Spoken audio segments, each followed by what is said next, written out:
You are watching the press preview, a first look at what's on the front pages as they arrive. It's time to see what's making the headlines with the CEO of Total Politics Group, Mark Wallace, and the New Statesman's Associate Political Editor, Rachel Cunliffe. They'll be with us from now until just before midnight. So let's see what's on some of those front pages for you now. The Prime Minister's visit to Albania is on the front of the eye after Sir Keir Starmer announced plans to send failed asylum seekers to return hubs in third countries. The main Millwall say the Prime Minister was left squirming when Albania's Prime Minister asserted they would not be hosting one of the return hubs. That story is also on the front of the Times.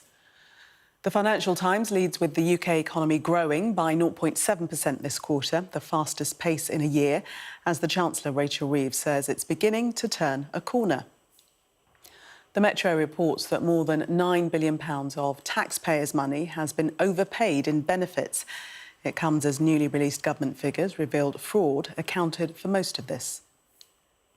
Meanwhile, The Guardian reports on plans to prevent Thames Water from paying bonuses out of the £3 billion loan it's secured. The Telegraph reports on alleged plans to teach children the value of grit to tackle a growing mental health crisis in schools. The man suspected to be involved in the disappearance of Madeleine McCann, widely known as Christian B, features on the front of The Mirror. It claims he smirked when asked if he knew what happened to her.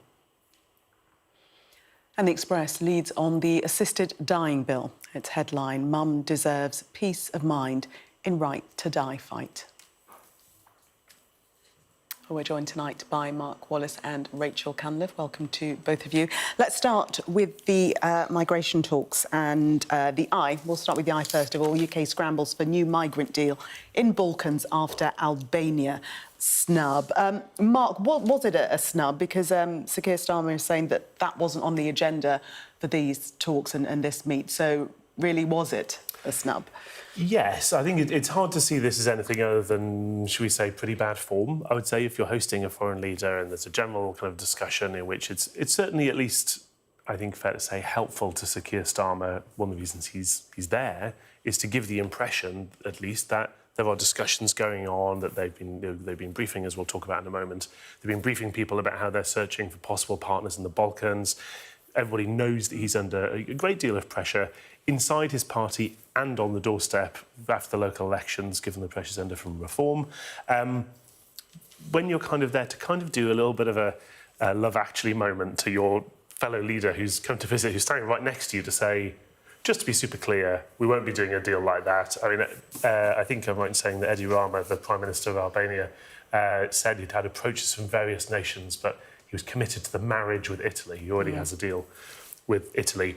I do think that's putting someone on the spot, and it's hard to see. I mean, look at it this way. It's on the front page of half the papers.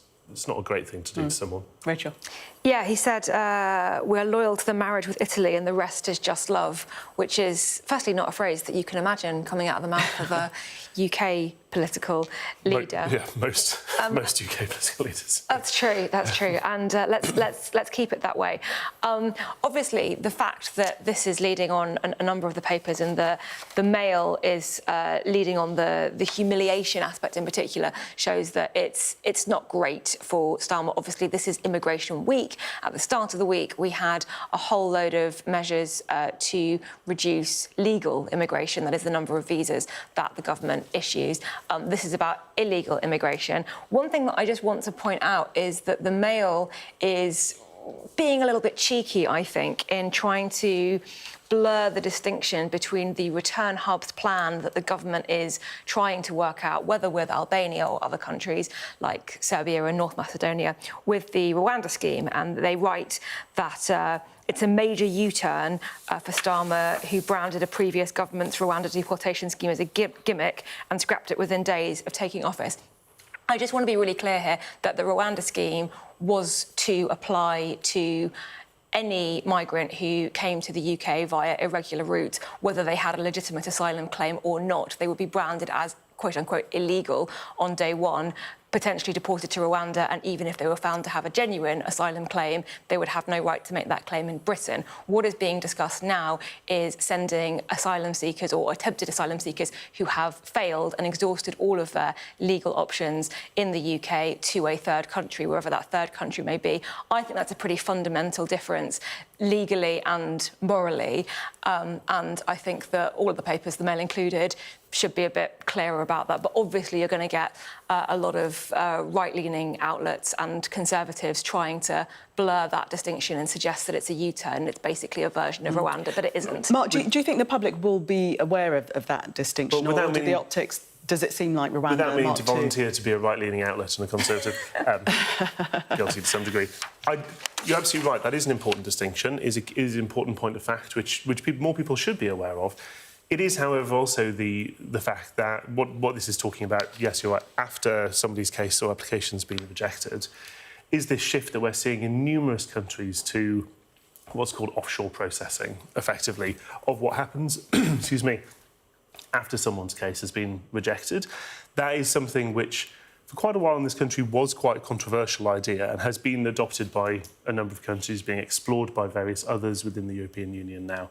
And as you can see, Italy has this deal with Albania. Interestingly, I wrote a piece about how the previous government, as I understood it, was considering, when Rwanda was really stuck in the mud, considering trying to hammer out a deal with Albania on this basis. They had a deal, this country still has a deal with Albania on returns of Albanian nationals, which proved relatively successful. Yeah, it works. And it was thought privately that that could be a good foundation to try and hammer out a deal, either something like this or some kind of Rwanda successor. They didn't do that. Italy made a deal in the meantime. And here we kind of see the impact. They've now got a marriage with Italy, with a and they won't be ex. with a spurned ex. And it's obviously it's not a polygamous one.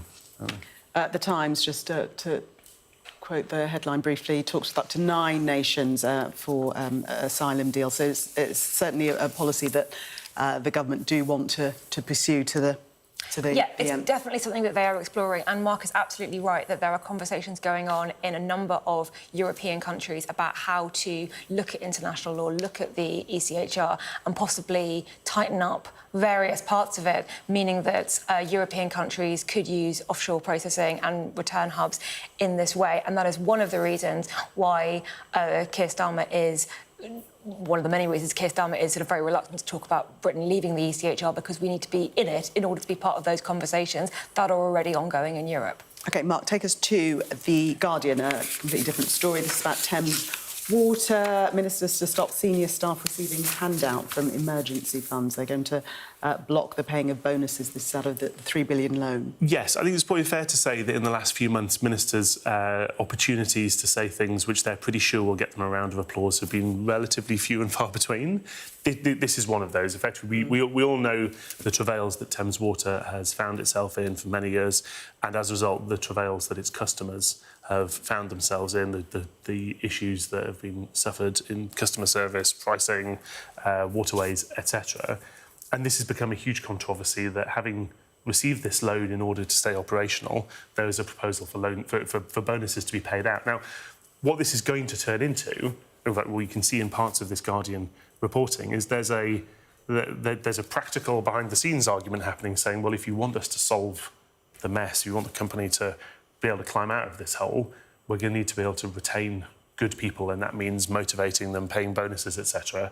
But frankly, publicly and politically, nobody's ever going to win that argument when a minister is otherwise going to have to explain to voters and taxpayers. Yeah, they're saying that payouts are vital to retain staff and prevent rivals from picking off its best employees. Yes, rivals in an industry that is a monopoly, essentially. And last year they said that the company was very close to running out of money entirely.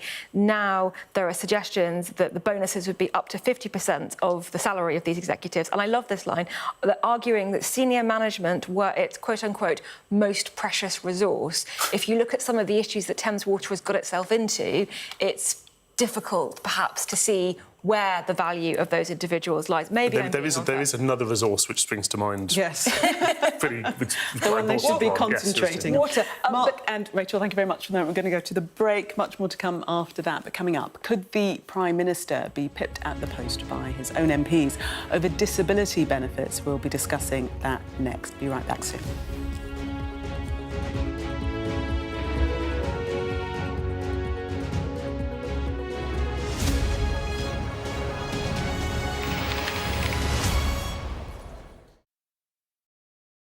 The Premier League run-in is live on USA and streaming on Peacock. Only 2 matches remain. The climax of the Premier League season. Friday, exclusively on Peacock. Top 5 hopeful Chelsea host Man United.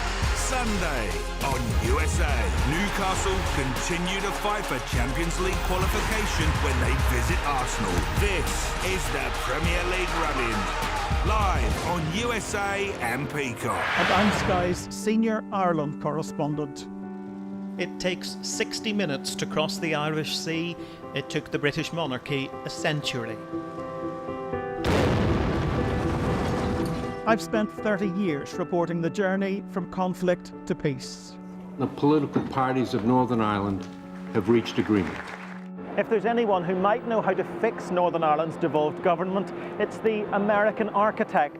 Changes in circumstance require changes in approach.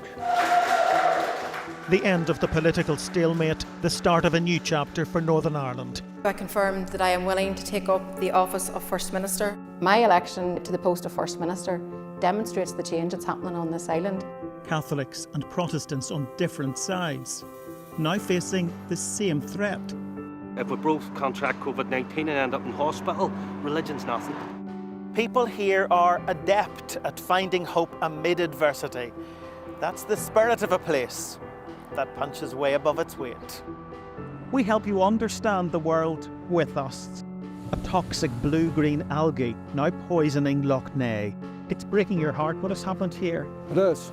This is a vital resource, a national treasure, now fighting for its very life. They are effectively surrounded by Northern Ireland, and that makes this the most unlikely of international frontiers. If there's a hard border, I think it'll cripple the country. Winter is coming. Welcome to Winterfell. It's an iconic location in this globally acclaimed drama. Ophelia was the most powerful hurricane this far east in the Atlantic on record. Sky News, the full story first.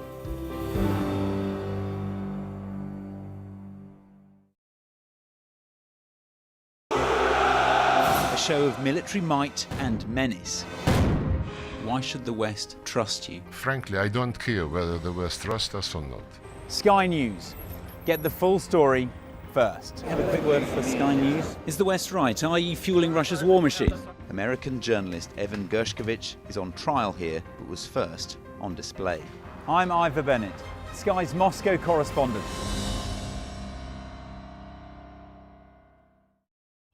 We arrive. A secret hospital hidden in the Myanmar jungle, treating the victims of this bloody war. This is Myanmar today. Its military rulers don't want the world to see, but we have. I fight for my own future. I fight for my generation's future. This is an actual crime. They don't care for that. Myanmar army is only a couple of kilometers away. So this is a major humanitarian disaster.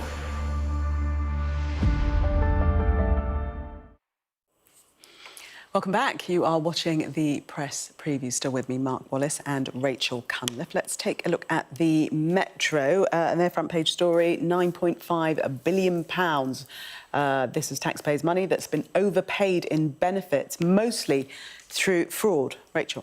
Well, we know that the government is trying to reduce the benefits bill in a number of ways, and we've got a couple of stories about that in tomorrow's front pages. The Metro leads on that 9.5 billion figure, and what's really interesting about it is if you break down the numbers, it suggests that 6.5 billion of that, so the vast majority, they say is being pocketed by criminals, including organised crime gangs. And I think this is a really important aspect of the benefit story that doesn't get talked about a lot. When people think of benefit fraud, they think of individuals who could work or who are working, and there is some of that, but the process of claiming benefits in this country is being exploited by criminal gangs in the same way that other routes of government money are also being exploited, like, for example, the student loan system. We know it's like organised criminal gangs have worked out how to gain that system.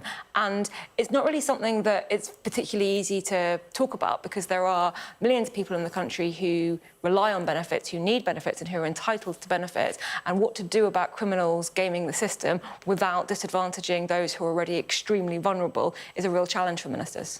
Mark, just because of time, can we move on to the Telegraph and the Prime Minister faced defeat in a benefits cuts revolt? Yes, so I think this, exactly as Rachel says, this combines three important stories. Firstly, the revolt they're talking about, in particular, are proposed government reforms to personal independence payments, which are particularly available to disabled recipients in and out of work. This is the next step of reforms, obviously totally separate to criminality and fraud in the system. But what's happening is Rachel Reeves must save money, and Labour MPs must save their seats. And we now see those two things starting to collide after unhappiness, after winter fuel.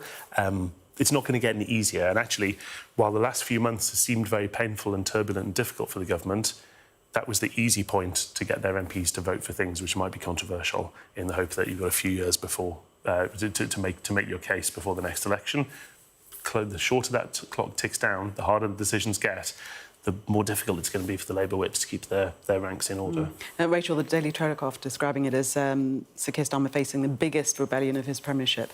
Yes, the mother of all rebellions, with up to 100 Labour MPs looking to rebel on this, partly to keep their seats, as Mark says, partly also as a moral issue, and real concern about how these cuts are going to land. To the Metro, and this is, well, it's not the story of the night, but it's our and finally, isn't it, Mark? It involves a duck. It might be my story of the night. I don't know. Let's see how it goes. Yes, well, it's suspected, fascinatingly, to be one duck. A speed camera in Kernis, I hope I'm pronouncing that correctly, in central Switzerland, captured a radar image of a mallard travelling at 52 kilometres per hour, 32 miles per hour if my dad's watching, in an 18-mile-per-hour zone. But amazingly, it's thought to be the same duck that set off the same camera in the same speed 7 years ago. Maybe if he's broken the law, he's going to have a bill. Do you smell foul play? This is so Swiss. I visit Switzerland a lot, and if any country could track down a duck that has broken the speed limit, it is Switzerland. it is the Swiss. That duck is not going anywhere. Rachel and Mark, thank you so much for taking us through the papers. Good to see you both.